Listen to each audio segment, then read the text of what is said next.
तो आज हम पढ़ेंगे क्लास 10th एनसीईआरटी हिस्ट्री का chapter number 1, the rise of nationalism in Europe. तो चैप्टर की शुरुआत होती है एक पेंटिंग के साथ। इस पेंटिंग का नाम है the dream of world wide democratic and social republic. तो the pact between nations, a print by prepared by Frederick Suro, 1848। In 1848, Frederick Suro, a French artist, prepared a series of 4 prints visualizing his dreams of a world made up of democratic and social republics, as he called them. The first print of the series shows the people of Europe and America, men and women of all ages and social classes, marching in a long train and offering homage to the Statue of Liberty as they pass by it. तो 1848 में Frederick सूरो जो एक French artist थे, उसने एक series बनाई जिसमें उसने अपने सपने को दिखाया, एक ऐसी दुनिया जहां डेमोक्रेटिक और सोशल रिपब्लिक। अब डेमोक्रेटिक का मतलब क्या है? ऐसी सरकार से है जहां पर जनता सरकार चुनती है, और सोशल रिपब्लिक्स का मतलब है जहां पर सरकार उस जनता की भलाई के लिए काम करती है। उसके प्रिंट्स में उसने ये दिखाया कि दुनिया के लोग, चाहे वो यूरोप के हों और चाहे अमेरिका के हैं, सब एक साथ देखिए यहाँ पर चल रहे हैं, ठीक है। और जो स्टैचू ऑफ लिबर्टी है, यानी कि जो प्रतिमा है आज़ादी की, उसकी क्या कर रहे हैं, उसको रिस्पेक्ट कर रहे हैं। अब आगे है, as you would recall artist of the time of the French revolution. जैसा कि क्लास 9th में हम लोगों ने पढ़ा था, जो फ्रेंच रेवोल्यूशन के समय जितने भी आर्टिस्ट थे, उन लोगों ने लिबर्टी को एज फीमेल फिगर दिखाया था। Here you can recognise the torch of enlightenment she bears in one hand and the charter of the rights of man in the other.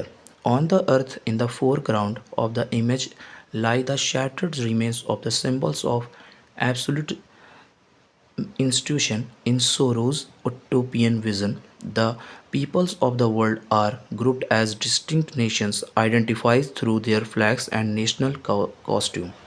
Leading the procession way past the Statue of Liberty are the United States and Switzerland, which by this time were already nation state.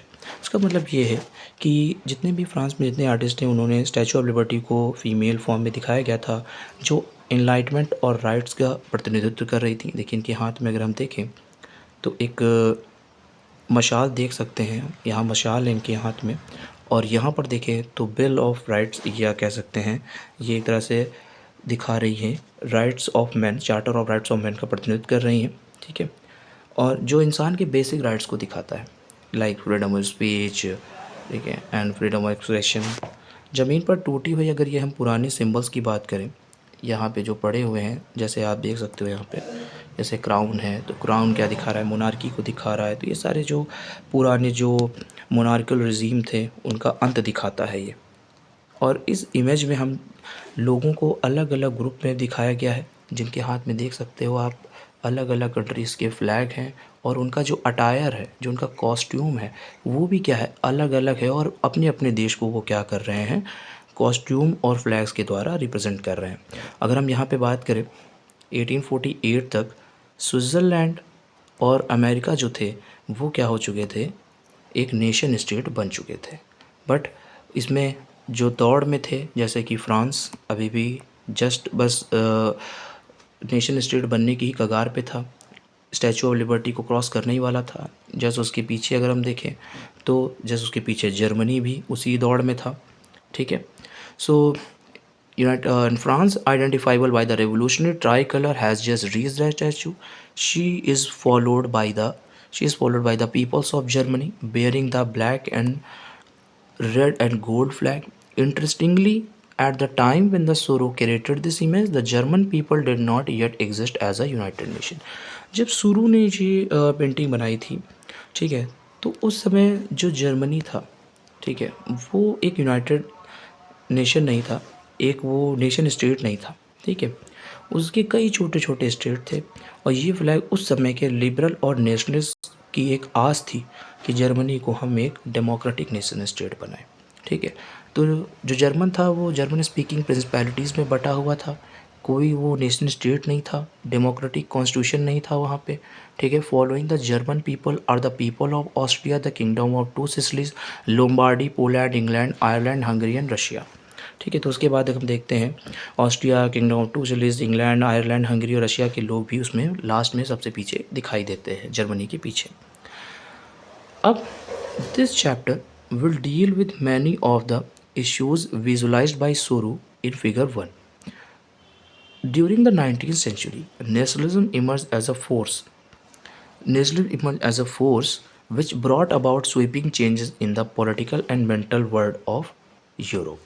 तो उस समय अगर हम बात करें 19th century की, तो nationalism जो था वो एक बहुत ही बड़ा फोर्स बन गया था। ठीक है। जो क्या कर रहा था, यूरोप में राजनीतिक रूप से क्या कर रहा था, बहुत सारे चेंजेस ला रहा था। End result of these changes was the emergence of the nation state in place of the multinational dynastic empire of Europe. तो इसका एंड रिज़ल्ट क्या हुआ, इन मूवमेंट्स का एंड रिज़ल्ट ये हुआ कि नेशन स्टेट उभर करके सामने आई। जो छोटी छोटी मल्टीनेशनल डायनेस्टिक थी, जो बड़े बड़े एरिया पर रूल कर रहे थे, उन सब का अंत हो गया यूरोप में। ठीक है। और उसके बाद अगर हम देखें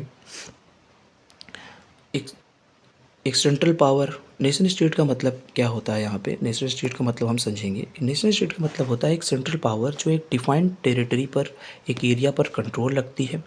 सिर्फ राजा या एलीट क्लास के लोग नहीं कंट्रोल करते हैं, बल्कि आम लोग भी एक शेयर्ड आइडेंटिटी फील करते हैं, और ये आइडेंटिटी अपने हिस्ट्री, कल्चर, लैंग्वेज या डिसेंट पर बेस होती है।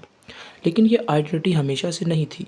ये identity, this commonness did not exist from time immemorial. It was forged through struggle, through the action of leaders and the common people.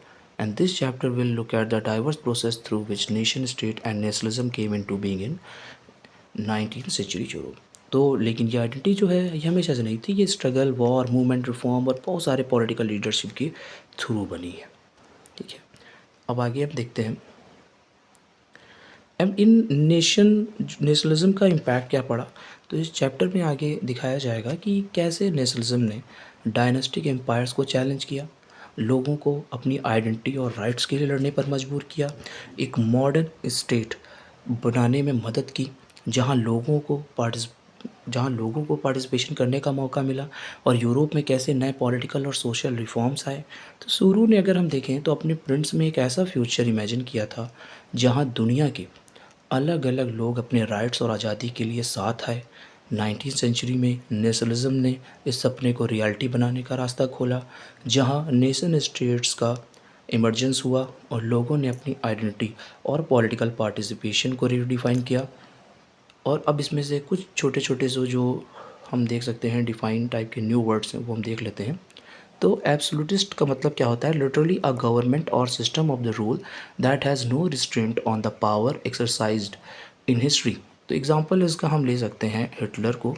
तो हिटलर एक ऐसा शख्स था जिसके ऊपर कोई भी अंकुश नहीं था, कोई भी कंट्रोल नहीं कर सकता था उसको, वो एक डिक्टेटर था। ठीक है। सो हम डिक्टेटरशिप में, मोनार्की में यही देखते हैं कि इन लोगों पर, जैसे लुई 16, लुई 15, लुई 14, ज़ार निकोलस, तो ये जितने भी थे इनके ऊपर कोई भी अंकुश नहीं था, और सारी जो गवर्नमेंट है इन्हीं के इर्द गिर्द घूमती थी। ठीक है। अब वो मिलिट्री रूल भी हो सकता है, उसमें भी ऐसा ही होता है कि किसी एक पर्सन या किसी एक इंडिविजुअल के हाथ में सारी पावर होती है। तो इसी को बोलते हैं एब्सोल्यूट। यूटोपियन की बात करें तो यूटोपियन क्या है, यूटोपियन है a vision of a society that is so ideal that is unlikely to actually exist. तो यूटोपियन का मतलब होता है एक ऐसा समाज, एक ऐसे समाज की धारणा जो बहुत ही ज़्यादा आदर्श है। ठीक है। जहाँ पर कुछ भी गलत नहीं है। ठीक है। और ऐसा अनलाइकली होता है, ऐसा कहीं मुश्किल से ही ऐसा एग्जिस्ट होता है। ठीक है। ऐसी आदर्श समाज कहीं नहीं होता। अर्नेस्ट रेनन की बात करें, अर्नेस्ट रेनन एक लेक्चर देते हैं यूनिवर्सिटी ऑफ सॉर्बोन 1882 में। तो वो कहते क्या है, तो यहाँ पे पढ़ेंगे इसको पूरा हम। The French philosopher Ernest Renan outlined his understanding of what makes a nation. The lecture was subsequently published as a famous essay entitled Quest से Queen Nation means what is a nation, यानी एक nation क्या होता है। अपने उन ऐसे में रेनन क्रिटिसाइज़ करते हैं उन लोगों को जो ये मानते हैं कि जो नेशन है वो कॉमन लैंग्वेज या किसी नस्ल या धर्म या इलाके को जोड़कर बनता है। उनका मानना ये नहीं था, उनका मानना था कि a nation is the culmination of a long past of endeavors, sacrifice and devotion, a heroic past, great men, glory, that is a social capital upon which one bases a national ideas, to have a common glories in the past, to have a common will in the present, to have performed great deeds together, to wish to perform still more. These these are the essential condition of being a people. A nation is therefore a large scale solidarity. Its existence is a daily plebiscite. A province is its inhabitants. If anyone has a right to be consulted, it is the inhabitant. A nation never has any real interest in annexing or holding on to a country against its will. The existence of nation is a good thing, a necessity even.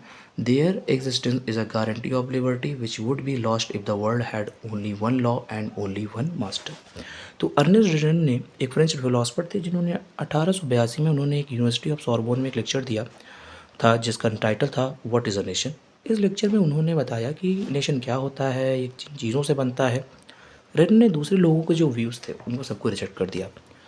कहा कि बहुत लोग कहते हैं कि एक nation तब बनता है जब लोगों की एक लैंग्वेज कॉमन हो, रिलीजन कॉमन हो, रेस कॉमन हो, टेरिटरी हो, लेकिन रेजन कहते हैं कि ये सब ज़रूरी नहीं है। उन्होंने कहा कि एक नेशन सिर्फ ये चीज़ों पर बेस नहीं होता है।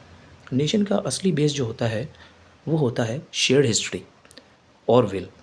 सो a long past of individual means यानी एक लंबी हिस्ट्री जिसमें लोगों ने मेहनत की है, संघर्ष किया है, सेक्रीफाइसेस दिए हैं और अपनी देशभक्ति दिखाई है।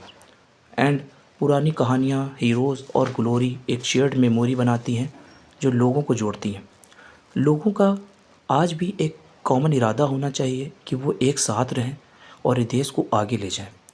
और ग्रेट डीड्स टुगेदर और फ्यूचर के लिए इच्छा, यानी लोगों को मिलकर कुछ बड़ा अचीव किया हो जिन्होंने सबने मिल करके, जैसे हम जैसे बात करते हैं हम 1857 की बात करते हैं, फिर हम 1947 की बात करते हैं, तो हम सब ने मिल करके ब्रिटिशर्स को यहाँ से खदेड़ा। जब हमारे अंदर ये भावना आई कि हम लोग हिंदू, मुस्लिम, सिख ये सब नहीं हैं, हम लोग इंडियंस हैं, तभी हम एक कॉमन आइडेंटिटी बना सकते हैं और तभी हम एक नेशन स्टेट बना सकते हैं। नेशन का मतलब उनका था लार्ज स्केल सॉलिडेरिटी थे। सॉलिडेरिटी मतलब क्या होता है? भाईचारा। तो रेजन कहते हैं कि नेशन एक लार्ज स्केल सॉलिडेरिटी है, यानी एक बड़ा ग्रुप है जहाँ लोग अपनी शेयर्ड हिस्ट्री और एस्पिरेशन के बेसिस पर जज होते हैं। रेनन कहते हैं कि नेशन को मेंटेन करने के लिए हर दिन लोगों को सपोर्ट ज़रूरी होता है। नेशन का एग्जिस्टेंस तभी होगा जब प्लेबिसाइट होगी। प्लेबिसाइट एक तरीक़ा से क्या होता है? तो प्लेबिसाइट एक डायरेक्ट वोट होता है by which all the people of region are asked to accept or reject a proposal, यानी कि उस पर्टिकुलर एरिया के लोगों के सामने कोई प्रपोज़ल रखा जाता है जिसे वो एक्सेप्ट कर भी सकते हैं, रिजेक्ट भी कर सकते हैं, और उन्हीं लोगों से डायरेक्ट वोट करा करके ये निर्णय लिया जाता है। ठीक है। और फिर है a province its in inhabitants if any one has a right to be consulted, यानी कि अगर किसी से कंसल्ट कर किया जाना है तो वो वहाँ के लोग हैं। ठीक है। And a nation never has any real interest in annexing or holding on to a country against its will, यानी कि जो एक राष्ट्र होता है उसका कभी भी ये रियल इंटरेस्ट नहीं होता है कि वो किसी और कंट्री को कब्जा करे। ठीक है। एंड रन कहते हैं कि अलग अलग नेशन का होना ज़रूरी है, क्योंकि अगर दुनिया में सिर्फ एक ही लॉ और एक ही रूलर होता, there existence is a guarantee of liberty which would be lost if the world had only one law and only one master, क्योंकि अगर दुनिया में सिर्फ एक ही लॉ और एक ही रूलर होता तो फ्रीडम ख़त्म हो जाती। और नेशंस होने का मतलब है डाइवर्सिटी, चॉइस और लिबर्टी। तो फाइनली हम रेनन की पूरी बात को समराइज़ अगर करें तो कह सकते हैं कि नेशन सिर्फ लैंग्वेज, रिलीजन या टेरिटरी से नहीं बनता। शेयर्ड हिस्ट्री का होना ज़रूरी है, सैक्रिफाइसेस का होना ज़रूरी है, अचीवमेंट्स और कॉमन विल का होना ज़रूरी है। नेशन एक लिविंग एग्रीमेंट है, हर दिन लोग सपोर्ट देते हैं तभी देश चलता है। ज़बरदस्ती किसी एरिया को नहीं जोड़ा जा सकता है, और अलग नेशन का होना फ्रीडम और डेमोक्रेसी के लिए भी अच्छा माना जाता है। तो यहीं पर इस चैप्टर का हम एंड करते हैं। फिर अगले चैप्टर में हम पढ़ेंगे the French revolution and the idea of nation.